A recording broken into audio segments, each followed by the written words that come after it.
Alright guys, so we're going to be working on assignment 95 now. For this assignment, we're going to be using the X method. And as you guys remember, we recorded a video previously where it talked about the 8 steps. We're going to be using these 8 steps to solve our first problem, which is right here. X squared minus 11x plus 18. We're going to go over step by step. We're going to be writing information over there, so make sure you guys pay attention. So here we go. Our first step is find the GCF, if any.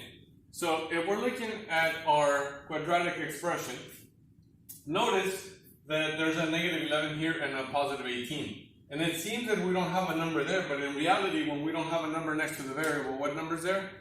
1. So what we want to find out is there a number that goes into 1, 11, and 18 besides 1? The answer is no. So in this case, we don't have a greatest common factor. So we can now move on to step number 2. Step number 2 said substitute A, B, and C from our quadratic expression in the X. So what do we mean by that? Here's our X method right here. Notice we have an A and a C, and we have to replace those with the numbers that we have here from our quadratic expression. So here we go. A is 1, so I'm going to go ahead and put 1, times our C, which is 18. Then our X method tells us to put A here. So A again is 1, right? And our B is negative 11. So we're going to go ahead and put negative 11. So we're done with step number 2. Moving on to step number 3, it says multiply A and C. So now we're going to go ahead and multiply these two numbers. 1 times 18 gives me 18. Done with that step. Moving on to step number 4, find the two factors. We're going to be using the t-table for that. If you guys remember, for assignment 92, 93, 94, we did that. So if you guys want more review on that, you can look at those videos as well. But we're going to use our t-table now. So here's my t-table. If you guys remember, the top number here goes on the left side, 18. And our bottom number goes on the right, negative 11. And now we're going to list our combinations of two numbers that give us 18 when we multiply and negative 11 when we add them or combine.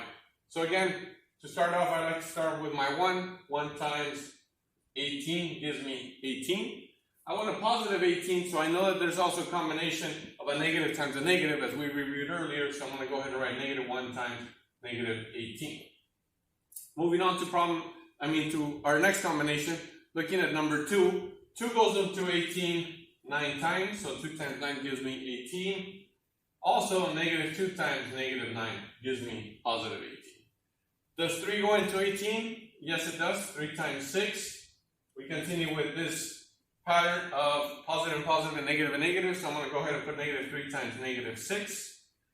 4 doesn't go into 18. 5 doesn't go into 18. 6 goes into 18 3 times, but notice that we already have that. So we're done with listing our combinations. Now, just as a reminder, use your timetable chart in case you guys get stuck here on what numbers go into 18.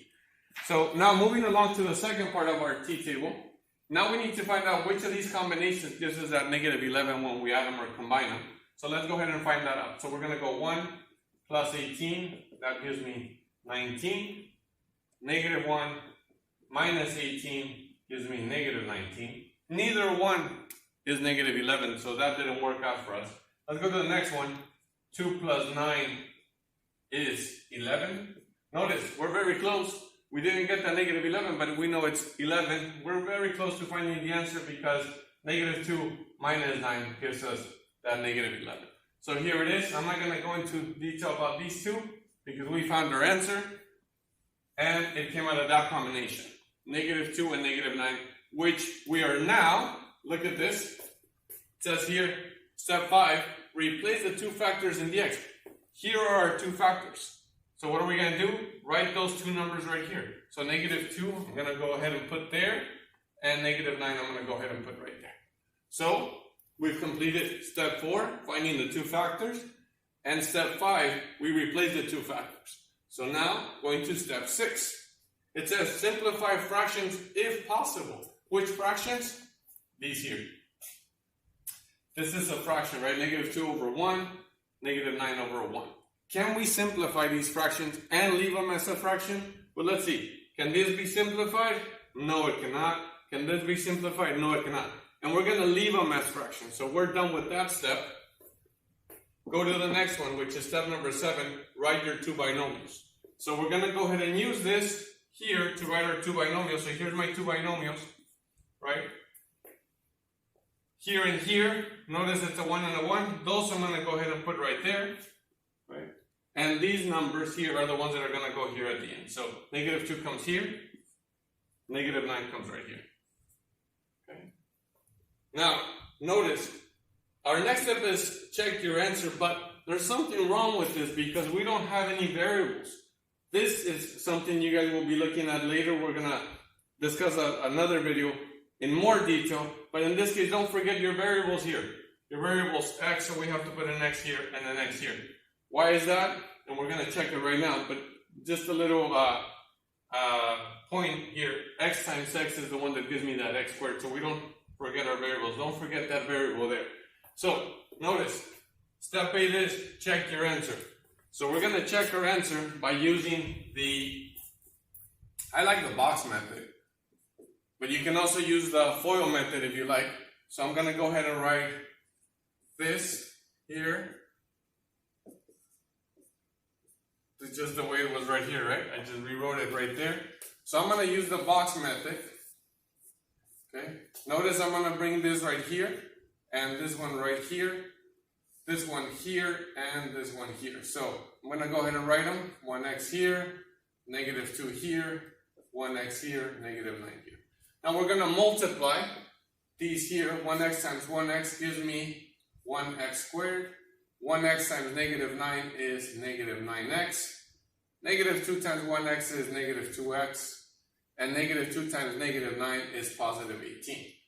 We're almost done here. We're going to combine like terms now. So notice, these can be combined right there. And we're going to write our final answer here, which is 1x squared. Combine that, we get negative 11x, and finally plus 18. Notice that it's the same thing we started with right here. And that's how we know that we got the right answer. Again, our answer is right here. And we are done.